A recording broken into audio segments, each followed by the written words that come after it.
Əgər sizdə pirojki yaxşı alınmırsa, bu resepti mütləq bir dəfə yoxlayın. Xəmirimizin yaxşı alınması üçün aparı mütləqdir. Ərzaqların dəqiq miqdarını postun altında qeyd edəcəm. 5-10 dəqiqə isti yerdə üzəri bağlı şəkildə gözlədirik ki, apara gəlsin.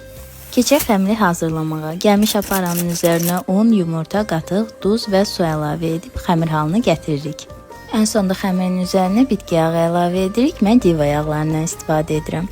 Xəmirin üzərini örtüb isti bir yerdə 2 dəfə acımağa qoyuram.